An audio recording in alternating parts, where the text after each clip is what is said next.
Again, now we're recording everywhere. All right. You want me to bring us in again? Do you want to? Sure, I can. Okay. All right. Cool. 1, 2, 3, go. Welcome back, everyone, to the Why and the Buy podcast. This is Christie Walters, and I am here with my friend, Jeff Bajorek. What's up, Jeff? Christie, we're Yeah. back. It's like we never Yeah. left, but we're back. We're kind of still in the studio. 2 episodes in one day. You know, we've split episodes up into 2 before, but it is rare that we record 2 in one day. So it's kind of cool to do this kind of rapid fire. And we're getting damn good at this, aren't we? if we do say so ourselves. That sounds That's like right. you had Did that sound like swagger? Was that like swagger? Swagger. Yeah. I love it. I love it. You know, it's funny. I just, in between recording these 2, I went upstairs and refilled my water glass and happened to run into my son, who is the 6-year-old personification of the term swagger. And if you've ever seen me present, or if you've ever been to one of my workshops, you've seen pictures of Buster doing his thing, because the kid just lives it. I don't know where he gets it. I'd like to think that I could take a little bit of credit for that. I know his mom would like to think that she can take a little bit of credit for that, but I think that my swagger tank, so to speak, is filled by that boy. And I've got an Instagram post with the video that I actually often use in my presentations and my workshops, and we'll link to that Instagram post in the show notes here. But the kid just has a groove to him. And, swagger is a word that both you and I are very fond of, Christy, because it invokes something very, very specific. And I think you need that. You need that in sales. Oh, yeah, no question. You need that in life. Are you kidding? Well, you got to have that everywhere. Well, yeah, I agree. Now, here's the thing. You can get through life without swagger. You cannot get through sales without swagger. That is the big difference. Well, I suppose, but who would want to? Look, we're not here to argue that. I mean, there's 2. We're sitting in the same pew, Christy. Let's forget forget preaching to the choir. I mean, we're sitting right next to each other in that regard. But I know a lot of people that have no swagger in life, but I don't know a good salesperson who doesn't have their fair share. And so what we want to talk about, and as we get through, this is key number 5 of my 5 keys to effective prospecting. And if you're joining us for the first time, where the hell have you been? But if you're joining us for the first time, I've got an ebook. It's out there. You can download it for free at rethinkthewayyouSell.com.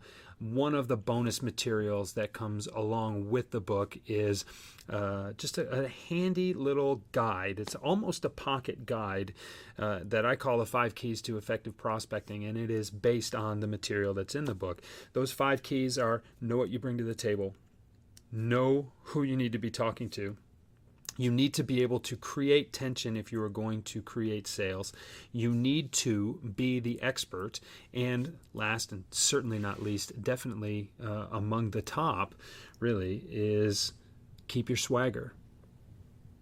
I love it. I have been waiting for this particular tenet for, I don't know, weeks now. I just wanted to talk about this one. Well, it's a fun one to talk about. It is. And, it's funny. It's, a lot of people talk about attitude. A lot of people talk about mindset. You got to keep focused. You got to stay positive. Swagger is this combination of confidence, bordering on cockiness, but never quite getting there, with a healthy dose of fun and at least a pinch or 2 of cool. And when I think of swagger, I think of a rock star. And you listening right now have your idea, your first impression of who that rock star is or what that rock star looks like.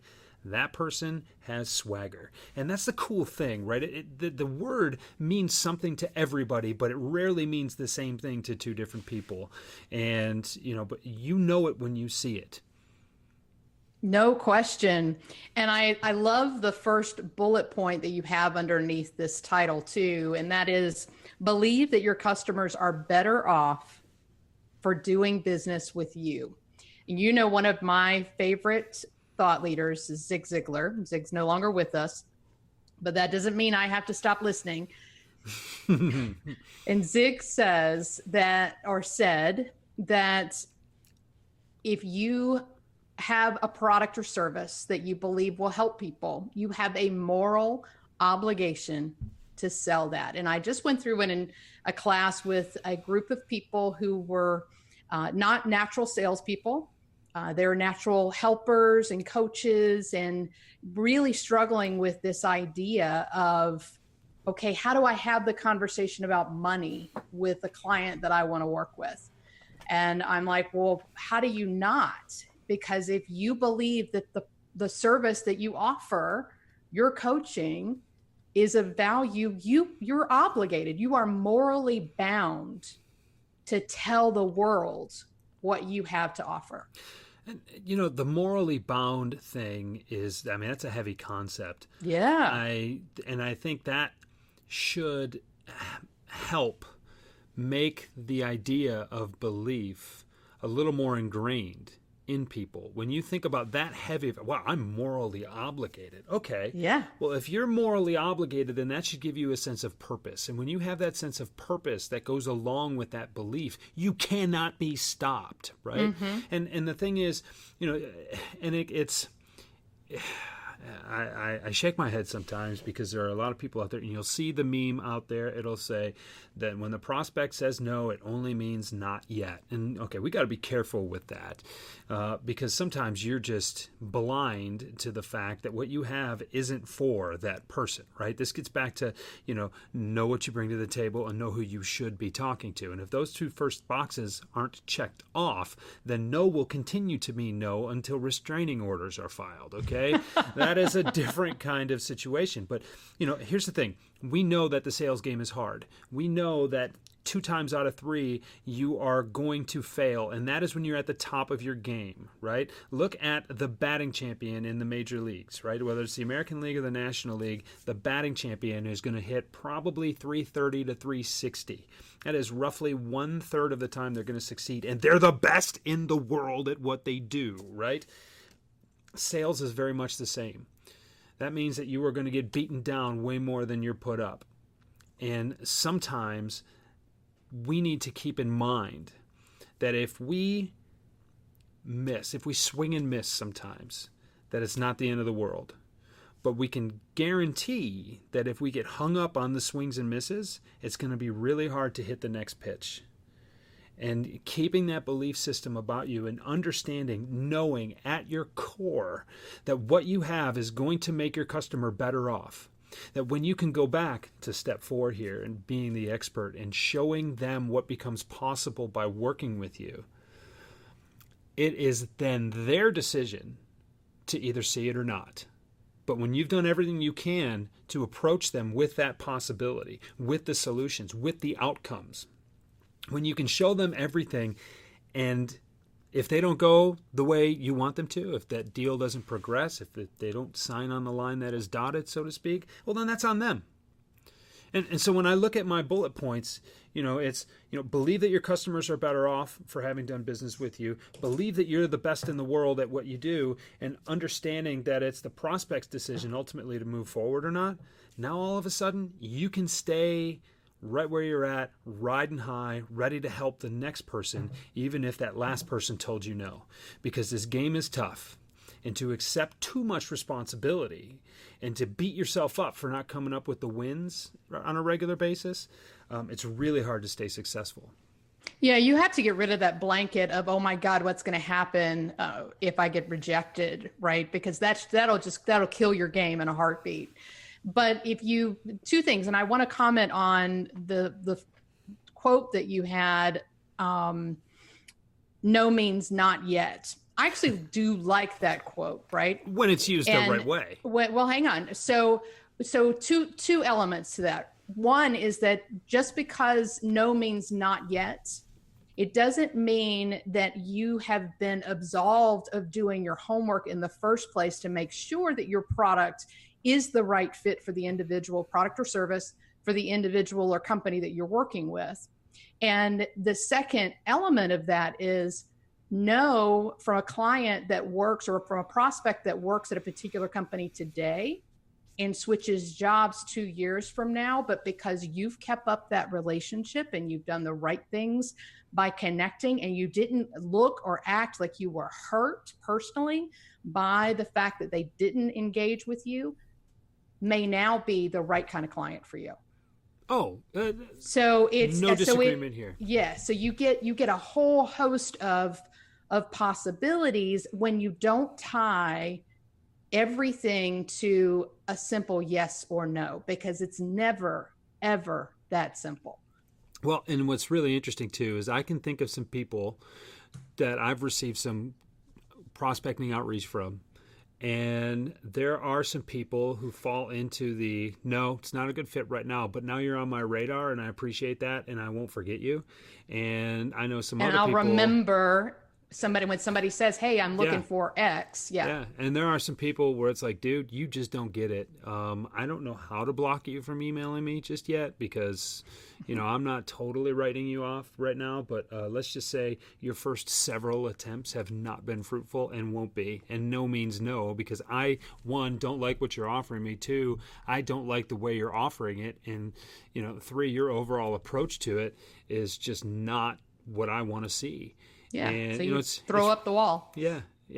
And so, in either situation, no is not yet with one, and no absolutely means no with the other. And you really have to have an awareness about where you are. And, it's okay, you hear it all the time. Sales is hard. We got to keep our focus. We just got to keep grinding. You got to get out there. You got to keep swinging. Well, no means not yet, not because the customer just doesn't see it, but maybe because your approach isn't tailored to the way they need to hear your message too.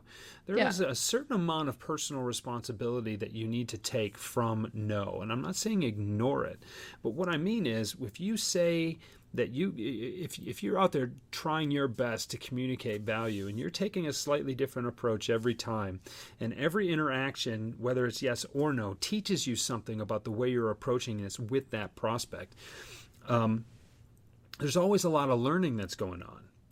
But what we need to understand is it is not, and you may argue with me again here, Christy, but I know salespeople who will say... I haven't actually been arguing with you, really. It's all fake. Okay, yes. I know some salespeople who say, well, okay, thanks for telling me no, because only 5 more times. If you tell me no 5 more times, then the 6th one, you're going to say yes. And it's like, okay, so what, are you going to turn around and ask me the same question 5 more times? Because I'm going to keep telling you no. It's not just a numbers game. We cannot distill selling down to just the numbers and the metrics. There has to be some understanding of what those numbers and metrics mean. Yeah, and I love that you brought that up too, because one of the things that was kind of swirling around in my head as you were talking through that is that keeping your swagger doesn't necessarily apply in an email marketing, social selling only, I'm never going to pick up the phone, I'm never going to go see you type world. Mm-hmm. You're keeping your swagger is about genuinely connecting with people and understanding the value that you bring to the table. You've already gone through these first 4 tenets of effective prospecting. And now it's just okay, this was not the right timing, not the right fit, but I'm going to keep up that relationship with the client because you never know what might happen down the line. If you're hitting, if you're trying to hit 6-7 calls, each prospect before you'll just throw them in the trash pile, then chances are you're just not going to see the kind of response that you're looking for that's going to help you keep your swagger, because you do need success begets success. And I am the first one to admit that when I get a contract, I'm almost guaranteed to get 2 or 3 right behind it. Yeah. Because I just exude confidence. And the same thing happens when I'm rejected. There's a lull in my confidence level that I have to really work to bring it back up. I have to work to keep that swagger. Well, and I refer to swagger as exponential belief. And when you've got belief on steroids, now all of a sudden it's and believing that your customers are really better off for having done business with you, when you have that level of expertise and you know something that they just don't realize yet, and you're gritting your teeth even thinking about it, you're going back to the drawing board to find a different way to present it. Right. It's not a matter of accumulating no's until you wear someone down and beat them into a pulp and finally they relent. It's that you just haven't found the right way to unlock what the customer just can't see yet. Right. And that is a completely different mindset. And it's not about just keep swinging. It's not about fall down 7 times, get up 8. It's like all these adages that we like to talk about, and especially as they refer to sports and persistence and, Sisyphus pushing the rock up the mountain only to have it fall down and have to push it all the way back up. I mean, we like to tell ourselves those stories to kind of keep us going, but I think those stories are too simplistic to really get the point. When you believe that it doesn't matter how many times you push that rock up the mountain, eventually it's going to stay there if you can do it the right way, that is the difference. Yeah. And that is also the separation between just pestering someone all the time and actually just providing value in a different way. Yeah. Well, pestering is robotic, right? It is. I mean, you might as well throw it in an email marketing machine and hit send, right? Yes. And that's the problem with all the marketing automation that's out there. Yep. It's that, I'll just set it and forget it. And the people are going to come to me with their wallets open. Give me a break. Yeah.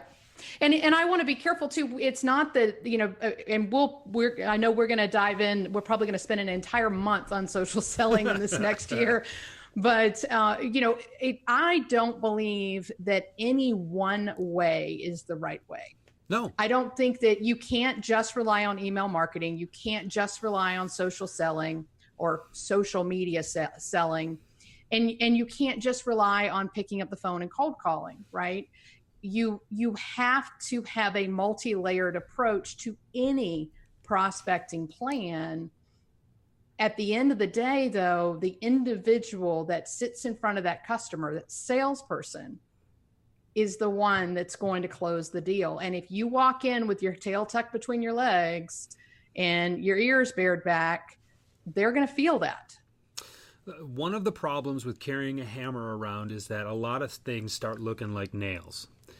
And it's not that you can't pound in a nail with the butt end of a screwdriver. It's that it's not the right tool for the job.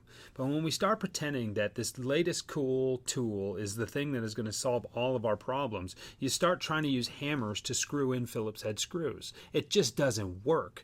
Yeah, if you pound hard enough, you'll eventually break it through, right? But you're going to make a mess in the process. And then no one else is going to want to see you do that kind of work on their house or their project or whatever that is. And I'm actually pretty impressed with where that metaphor came from, because it started in thin air. Yeah, you just really went there. I love it. But the thing is, this idea of swagger is knowing that you have a lot of these tools at your disposal and knowing when to employ them. Yeah. And when to deploy them, and when to use what and how, and are you orchestrating things in such a way that you know when each tool, each tactic, each technique is actually appropriate. Just setting and forgetting the marketing automation software doesn't do a lot of good, because people can see right through that. Mm-hmm. But if you'll notice, I actually use a little bit of marketing automation and email automation with the download of the ebook. You don't just get a blast with all the stuff.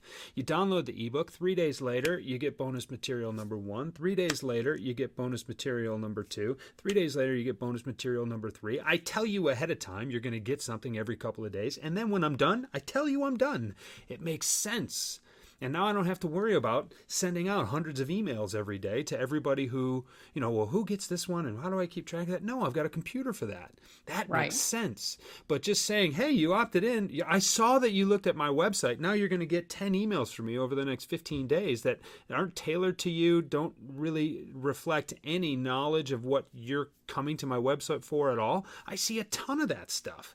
Yeah. And the book is called Rethink the Way You Sell for a reason. We need to have an understanding of the thought process and the why behind every one of these steps that we take during the sales process. We cannot automate sales away. We need to understand where the automation is necessary, where it is valuable and pertinent, and when we need to stay away from it. Because if you don't think your customers and your prospects can smell your automation from a mile away, yeah, you got another thing coming, because they know. They can tell because you're not very good at it.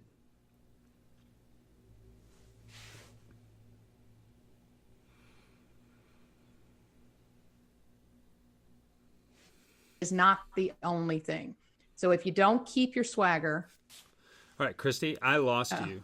Did you lose my voice? I lost your voice and your picture. So right after I said, because you're not very good at it, I had nothing. And so if you can if you can just pick up from there and go, I think we'll be all right.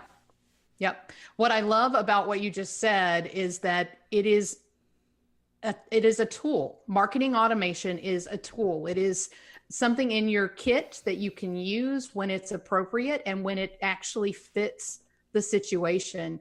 It's not a one size fits all, and it's not a replacement for being a true salesperson.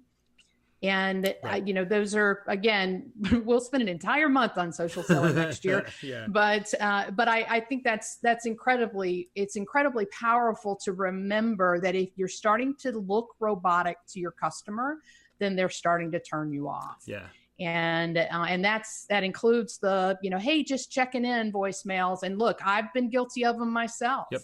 And, there is no magic pill here. And I think that's probably, if anything, if you've been listening over the last few months with us, you will see that there are a lot of different ways to go about the sales process and to be effective in sales. It takes a ton of effort and a lot of different types of personalities, but there is no one size fits all formula. Nope. It's not how it works. Yeah. So Christie, who's your favorite rock star? Prince. Ah, yes. Yes, we had this conversation just recently, didn't we? Did. You're right. Yes. On another I started my speech with, "Dearly beloved, we are gathered here today to talk about this thing called life." Yeah. Yeah. I'll tell you what we'll do. Yeah. We will. I have, which might just be the most baller Prince moment I've ever seen. We'll link to this YouTube video in the show notes as well. There is a video where he was playing at the Rock and Roll Hall of Fame induction ceremony, and I think I remember that one. While My Guitar Gently Weeps. I think it was after George Harrison was inducted, and I didn't know Prince could play. I mean, I knew he could play. I knew he played all the instruments, but I know exactly which one you're talking about, and that was amazing. Whoa. Yes. Whoa. Yes. So who's your favorite rock star? When I think of rock star, I think of Slash. Slash, huh? Yeah, there's something about a top hat and not being able to see through your hair and the leather jacket and just the walk. It's the saunter. It's the guitar face look, right? He had swagger. Still does. Still does.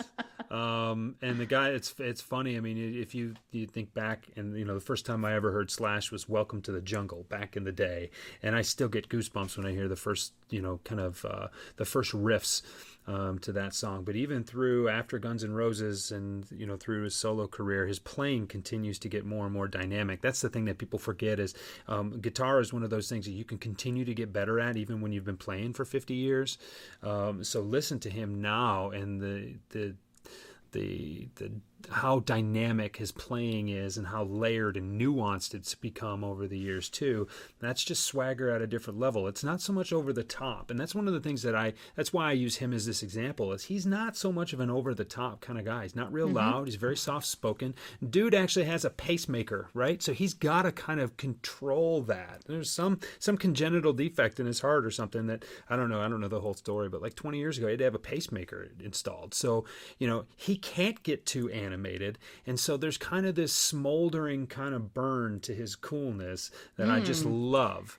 And smoldering burn to your coolness. That's it. Yeah. So that's my guy. But what about you at home? I want you to contact us at thewhyandthebuy@gmail.com. I want you to tweet us at thewhyandthebuy. I want to know who your favorite rock star is, and I want to know what about them makes you think of the word swagger. And swagger is, I'm sure there are a bunch of hashtags already out there about it, but swagger is something that I'm going to kind of take ownership of over the next several months here and start to roll that out a little bit. I think you're going to see some of those topics trending, at least in my social media presence in the coming months, because I just think it's the key to being great versus being average. I think there's a 5% difference between mediocrity and superstardom, and at least 3 of those 5% have to do with swagger. Yeah. And I love the fact that you actually clarify that this is not about being over the top. It's not about being the loudest, proudest one in the room. It's about walking tall, showing up, and doing it consistently. Yeah. Yeah. And being able to sustain that, because this game's hard. Yeah, this game's hard. Absolutely. All right, Jeff. So we just finished up all 5 of the keys to effective prospecting. So why don't you take us through it? Well, and actually there's something I want to touch on really quickly that I'll get to it at the end. Okay. But, the 5 keys: know what you bring to the table. Know who you should be talking to. So know what you provide and know who your best prospects are. Those are pretty important. You need to create tension. Key number 3 is create tension. If you can't create tension, you're going to have a hard time creating sales. Number 4 is be the expert. And number 5 is keep your swagger. And one of the things that we just barely touched on, it was mentioned but not really discussed, and I don't want to carry it out too far here, but is know that you're the best in the world at what you do.